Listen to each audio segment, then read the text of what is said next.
నన్ను విడచి వదలకురా,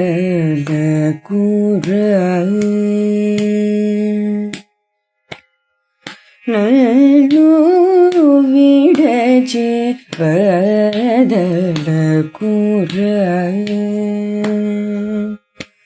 రామయ్య రామ కోదండ రామ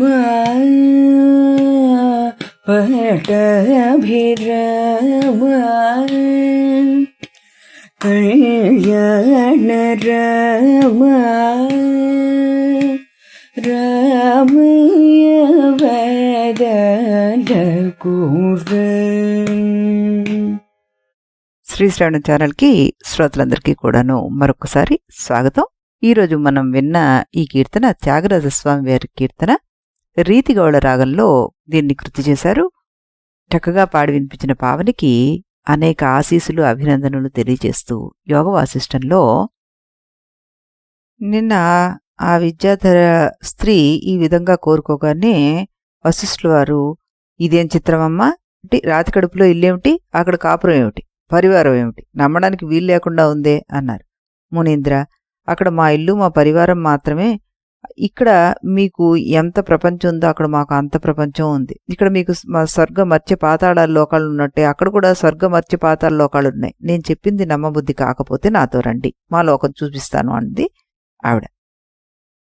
ఆ రకంగా రామా, ఆ విద్యాధర వనిత వంటి ఆ వింత వనిత ఇలా సవాల్ చేసేసరికల్లా నాకు ఉత్కంఠ పెరిగి ఆవిడతో పాటు ఆకాశ మార్గాన్ని చాలా దూరం ప్రయాణం చేశాను. అక్కడ లోకాలోక పర్వతం ఒకటి కనిపించింది. అక్కడ ఆవిడ చెప్పిన శిల కూడా కనిపించింది. కానీ నాకు ఆ శిలలో ఏ లోకమూ కనిపించలేదు. ఆ మాటే అడిగాను ఆవిడ్ని. ఆవిడిలా చెప్పిందనమాట. అప్పుడు, మునీంద్ర, చిత్రంగా ఉంది, నాకు కూడా నా ప్రపంచం పూర్వంలాగా కనిపించడం లేదు, కానీ బొత్తిగా కనిపించకుండా పోలేదు. ఇప్పుడు నా ప్రపంచం అద్దంలో నగరంలాగా కనిపిస్తోంది. నాకు ఈ మాత్రమైనా కనిపించడానికి కారణం నా నిత్యానుభవమే. మీరు పూర్వం సమాధిలో కూర్చున్నప్పుడు కేవలం చిదాకాశ స్వరూపంగా ఉండిపోయారు. ఆ దశలో మీకు సమస్త బ్రహ్మాండాలు కనిపించాయి. నేను కూడా ధారణాయోగంలో ఉన్నప్పుడు అలాగే అన్ని లోకాలను చూశాను.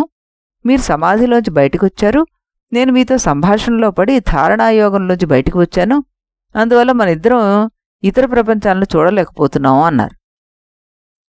తమరు సర్వజ్ఞులైన గురువులు, నేను అల్పజ్ఞానురాలైన శిష్యురాల్ని. అయినా ఈ విషయంలో మనిద్దరం ఒకే పరిస్థితిలో ఉండడం ఏమిటి? అందులో మరో విశేషం ఏమిటంటే, నాకు నా లోకం గురించి చిరకాల అభ్యాసం ఉంది కనుక ఆ అభ్యాసం వల్ల నా లోకం కొంతమైనా నేను చూడగలుగుతున్నాను. అందుకనే సదభ్యాసాన్ని పెంచుకోవాలని మీ బోటి పెద్దలు మళ్ళీ మళ్ళీ చెప్తూ ఉంటారు.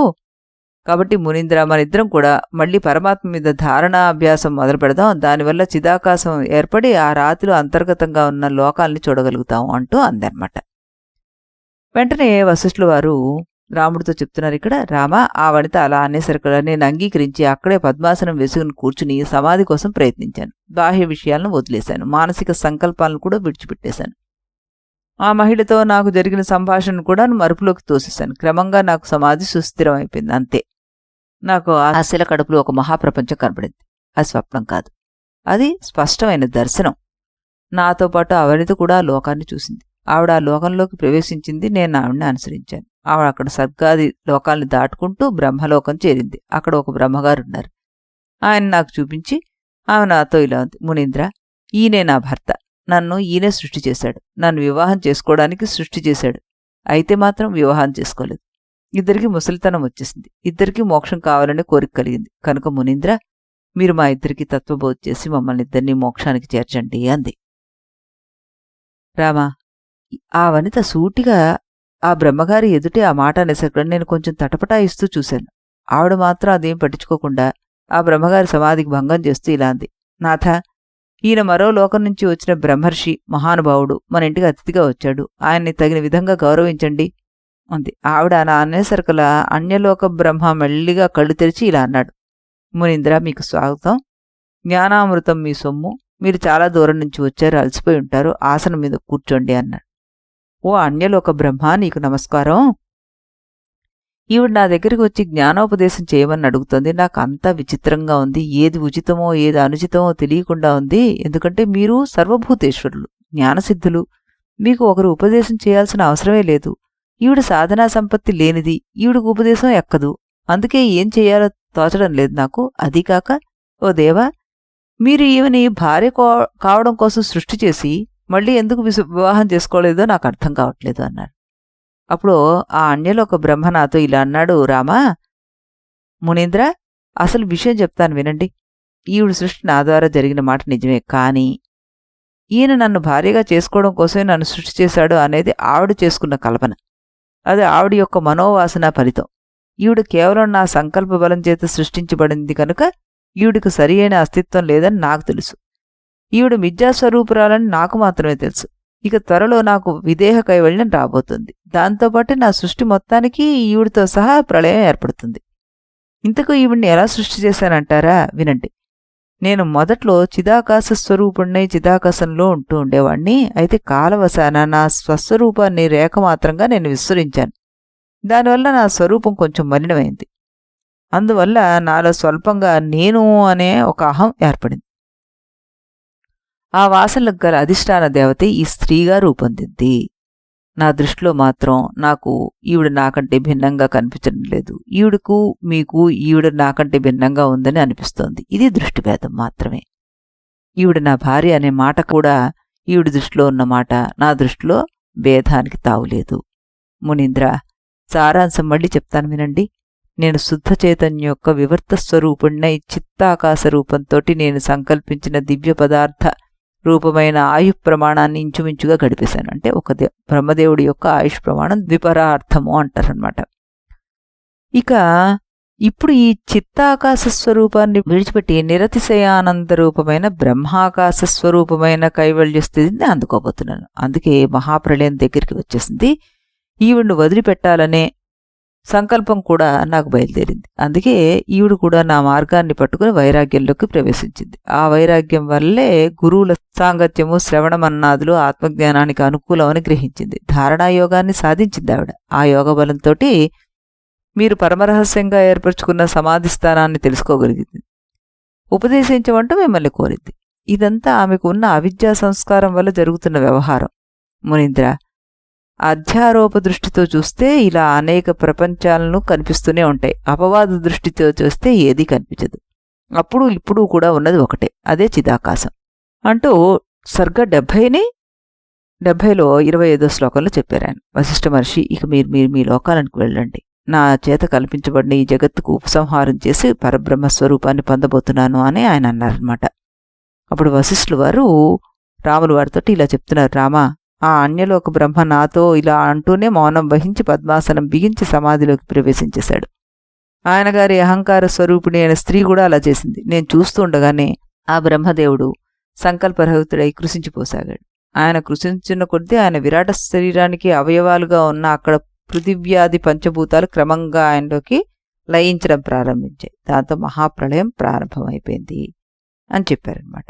ఈ ప్రళయం క్రమం చెప్తాను, అది కూడా నువ్వు విను అంటూ వర్ణిస్తున్నారు.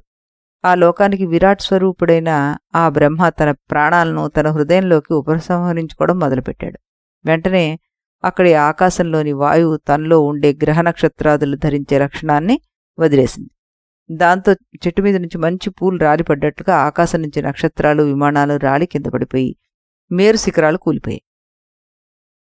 వెంటనే ఇక్కడ శ్రీరాములు వారు కల్పించుకుని ఒక ప్రశ్న వేశారు. గురుదేవా, విరాట్ స్వరూపుడైన బ్రహ్మకు ఈ ప్రపంచం అంతా స్థూల శరీరం అని చెప్తారు కదా, అందులో ఈ భూలోకం ఏ అవయం, స్వర్గం ఏ అవయం, పాతాళం ఏ అవయం, వీటితో పాటు ఏర్పడిన పెద్ద శరీరం ఒకటి ఉండగా బ్రహ్మలోకంలో ఉండి ప్రాణాయామాదులు చేసేందుకు వీలుగా మరో శరీరం ఎలా ఏర్పడుతుంది? ఏ జీవికైనా శరీరంలో శరీరం ఉంటుందా? మీరు చేసే వర్ణన అతకకుండా ఉందేమిటండి అంటూ ప్రశ్నేశారనమాట. అప్పుడు వశిష్ఠులు వారు అన్నారు, రామా, ఈ ప్రపంచం అంతా అధ్యాస వలన అధ్యారోప ప్రక్రియలో విశుద్ధ చైతన్యం మీద ఆరోపింపబడి ఉందని ఇదివరకు మనం నిరూపించుకున్నాం కదా. స్థూల దేహం ఒక కల్పన, మానసిక దేహం మరో కల్పన, వీటిలో ఉండే అహంకారం మరో కల్పన. మొత్తం అంతా కల్పనే అని నిశ్చయమైన తర్వాత ఆ కల్పనలో ఏది ఏ అవయంగా మారింది అనే ప్రశ్నకు విలువే ఉంది చెప్పు. ఒక శరీరంలోకి మరో శరీరం ఎలా వచ్చిందనే ప్రశ్నకు విలువ ఏమిటి? ఉదాహరణ చెప్తాను విను. నీకు స్వప్నం వచ్చింది. ఆ స్వప్న ప్రపంచానికి విరాట్ పురుషుడు నువ్వే. ఆ స్వప్నం మెలకువలోకి రాబోతుంది. మెలకువలోకి రావాలనే సంకల్పము నీదే. నీలో ఈ సంకల్పం రాగానే స్వప్న ప్రపంచంలో భూతాది లోకాలన్నీ ఉపసంహారం అవుతాయి. అదే క్రమంలో ఆ అన్యలోక బ్రహ్మగారి ప్రళయ పద్ధతిని నువ్వు అన్వయించుకుని చూసుకో, నీకు ప్రశ్నలన్నిటికీ సమాధానం వచ్చేస్తుంది అన్నారు సర్గ 72. మీ సమన్వయం బావుంది గురుదేవా. అధ్యారోపక్రమం గురించి పూర్వం మీరు 2-3 సార్లు ప్రస్తావించారు. నిర్వాణ ప్రకరణలో పూర్వార్థంలో 33వ సర్గ ప్రాంతంలో కూడా వివరించారు. అయినా విషయం గట్టిపడ్డం కోసం దీన్ని మరోసారి చెప్పండి అన్నారు. అప్పుడు వశిష్ఠులు వారు ఇలా చెప్తున్నారు. రామ, ప్రళయానంతరం పరిస్థితిని ముందర నువ్వు ఆలోచించు. అప్పుడు అద్వితీయమైన శుద్ధ పరబ్రహ్మతత్వం మాత్రమే మిగిలిపోతుంది. ఆ స్థితిని నిద్రకు ఉపక్రమించబోయే క్షణంలో నువ్వు నీ పరిస్థితికి పోల్చుకోవచ్చు. ఆ క్షణంలో నీకు మెలకువ పోయింది కనుక జాగ్రత్త సంస్కారాలు అంతరించాయి. స్వప్న సంస్కారం ఇంకా పుట్టనేలేదు. అందుచేత అప్పుడు నువ్వు నిర్వాసనంగా నిర్వికల్పంగా ఉన్నావు. అప్పుడు నీవు ద్రష్టవు కాదు, దృశ్యానివి కాదు, కేవలం దృక్కువి. ఇలా ఉన్న నీకు ఉన్నట్టుండి స్వప్నం ప్రారంభమైతే ద్రష్టత్వం పడుతుందన్నమాట. అలాగే ప్రళయానంతరం కేవలం దృక్కుగా ఉన్న పరబ్రహ్మ దృశ్యత్వ భావాలు ఆయనకు పట్టాయి. దానివల్ల ద్విత్వం ఏర్పడింది. దానివల్ల లోపల బయట అనే విభాగం ఏర్పడింది. దానివల్ల దేశకాల విభాగం ఏర్పడింది. ఆ తర్వాత కర్త, కార్యము, కరణము, భోక్త, భోగ్యము, భోగము వంటి త్రిపుటాలు ఏర్పడ్డాయి. అక్కడి నుంచి దేహేంద్రియమైన ఈ ప్రపంచం ఏర్పడింది. దానికి అనుగుణంగా ఊర్ధ్వలోకాలన్నీ కూడా ఏర్పడ్డాయి అన్నారు. అప్పుడు శ్రీరాముడు వారు అన్నారు, ఇక్కడ మనస్సు చేసే కల్పననే కదా మీరు చెప్తున్నారు. అలాంటప్పుడు ఇది సూక్ష్మం కాదని, ఇది ఆధిభౌతికమని, అంటే పంచభూతాత్మమయమని, గట్టిదని, ఇలాంటి అనుభూతులు ఎలా వచ్చాయి అంటూ అడిగారు. సూర్యకిరణాల్లోకి నీటి బిందువులు ఎలా వచ్చాయో అలాగే జరిగింది. అంటే ఎడారిలోకి ఎండమావి నది వచ్చినట్లుగా ఉంది. అందువల్ల ఇంత అధ్యారోపణ జరిగినా అధిష్టానంగా ఉన్న విరాట్ పురుషుడు కేవలం చిన్మాత్రుడుగా మాత్రమే ఉండిపోతున్నాడు. ఈ బ్రహ్మాండం అంతా చిన్మాత్రుడి శరీరమే. మొదట ఆ శరీరం ఒక అండంలాగా ఏర్పడి ఉందన్నమాట. అదే బ్రహ్మాండము. ఆ అండం పగిలి 2 ముక్కలై ఒక ముక్క పైకి పోతుంది, మరో ముక్క కిందకి పోయింది. వాటి మధ్య భాగం ఆకాశం కింద ఏర్పడింది. దానిలోనే ఇతర లోకాలన్నీ ఏర్పడ్డాయి. ఇవన్నీ ఆ విరాట్ పురుషుల్లోని అంతర్భాగాలే కనుక ఈ లోకంలో ఎవరు ఏ పని చేసినా అది నిజానికి విరాట్ పురుషుడు చేసిన పని అని మనం అంటున్నాం అనమాట. ఇలా అయితే ఈ లోకాల్లో జీవులు జన్మిస్తూ మరణిస్తూ ఉంటున్నారు కదా, అందువల్ల ఆ విరాట్ పురుషుడు కూడా జన్మిస్తూ మరణిస్తూ ఉన్నాడని చెప్పాలి కదా అన్నారు. అప్పుడు వశిష్ఠులు వారు అన్నారు, చెట్టులో ఆకు రాలిపోతే చెట్టు రాలిపోయినట్లు కాదు, ఆకులు కొమ్మలు అన్నీ ఒకేసారి రాలిపోతే చెట్లు రాలినట్టు అవుతుంది. అలాగే ఆ జీవులందరూ ఒకేసారి మరణిస్తే ఆ విరాట్ పురుషుడు మరణిస్తాడు. అది మహాప్రళయ కాలం జరుగుతుంది. దానికి విపరార్థకాలం అనబడే సుదీర్ఘకాలం పడుతుంది. పురాణాలు వీటికి లెక్కలు చెప్తాయి. ఇందుకు నేను చెప్పొచ్చేది ఏంటంటే, విరాట్టు, జగత్తు, బ్రహ్మ అనే 3 కూడాను పర్యాయ పదాలే, వాటికి భేదం లేదు అన్నారు. విరాట్టు వల్లే లోకాలు పుడుతున్నాయి. లోకాలన్నీ పోతే విరాట్టు పోతున్నాడు కనుక విరాట్టు ప్రపంచము ఒకటే అని ఒప్పుకోవచ్చు. వీళ్ళిద్దరితో పాటు పరబ్రహ్మను కూడా ఎందుకు కలిపారు గురుదేవా అంటూ అడిగారనమాట. ఆ అడిగిన ప్రశ్నకి సమాధానంగా వశిష్ఠులు వారు అన్నారు, రామ, నువ్వు మానస పూజ మొదలుపెట్టావు. దానికోసం హృదయంలో ఒక సింహాసనాన్ని కల్పించుకున్నావు. దేవుడు ఎదురుగుండా స్వయంగా నువ్వే కూర్చున్నావు. ఇక పూజ మొదలుపెట్టావు. అప్పుడు ఆలోచించు, ఆ లోపల సింహాసనం ఎవరు, ఆ లోపల దేవత ఎవరు, ఆ లోపల కూర్చున్న నువ్వెవరు, ఇవన్నీ ఒకటే కాదా? నువ్వు బయట నువ్వు అనేవాడివి ఉండబట్టి లోపల ఇంత వ్యవహారం జరిగింది. అలాగే బ్రహ్మ ఉండబట్టే విరాట్ పురుషుడి వ్యవహారం అంతా జరుగుతుంది. అందుకే ప్రపంచం, విరాట్టు, పరబ్రహ్మ ఒకటే అని నేను అన్నాను. ఇదంతా అధ్యారోప విధానం ద్వారా వచ్చిన నిర్ణయం. అపవాద విధానం ద్వారా కూడా ఇదే నిర్ణయానికి రావచ్చు. దాన్ని చూపించేందుకోసం ఈ శిలా జగత్తులో జరిగిన ప్రళయ విధానాన్ని సంగ్రహంగా వివరిస్తాను, విను అన్నారు. రామ, శిలాజగత్ బ్రహ్మ సమాధిలోకి ప్రవేశించాడని చెప్పాను కదా, ఇంతలో 10 దిక్కుల్లోనూ 10 సూర్యులు ఉదయించడం నేను చూశాను. ఇదేమిటి అని నేను ఆశ్చర్యపోయే లోపల భూమిలోంచి, ఆకాశం నుంచి మరో 2 సూర్యుళ్ళు వచ్చారు. 12 మంది సూర్యులు కలిపి నిప్పులు కురిపించేశారు. ఆ మంటలకు అక్కడ లోకాలన్నీ మాడి మసైపోయాయి. నేను ఆకాశంలో గబగబా వెనక్కి వెళ్లి దూరంగా నడిచి అక్కడి నుంచి చూడడం ప్రారంభించాను. ఇంతలో ఆ లోకంలో ప్రళయవాయువులు బయలుదేరాయి. ఆ సుడిగాలి దెబ్బకు సముద్రాల్లో నీరంతా ఎంగిపోయిందనమాట. దానికి మంటలు మరింత పెరిగిపోయాయి. ఇంతలో ఎక్కడి నుంచి వచ్చాయో పుష్పారవర్తకములు అనే ప్రళయ మేఘాలు వచ్చేసాయి. మహానదులంతటి ధారలతోటి బ్రహ్మాండమైన వర్షాలను కురిపించేశాయి. ఆ వర్షాల దెబ్బకు భూమి అనే మట్టిగడ్డ కరిగిపోయింది. ఆ 12 ఆదిత్యులు ఆ నీళ్లలో మునిగిపోయారు. అప్పుడు ఈ ప్రపంచం కేవలం జలమయంగా కనిపించింది అంటూ సర్గ 73-78లో చెప్పేశారు. ఆ తర్వాత ఈ కింద పాతాళ లోకంలో దగ్గరికి, పైన తపోలోకాల దగ్గరికి కూడా ఈ నీళ్లన్నీ నిండిపోయి ఒక సత్యలోకం ఒకటి మిగిలిందనమాట.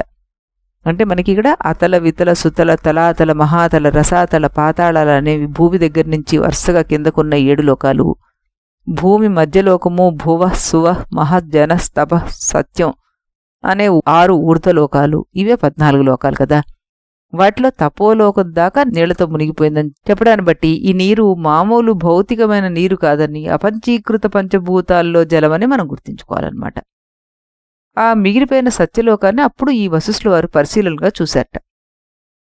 ఎక్కడికక్కడ దేవతలు, ఋషులు వచ్చి అక్కడ బ్రహ్మగారి చుట్టూత పద్మాసనాలు వేసుకుని సమాధుల్లో ఉన్నారు.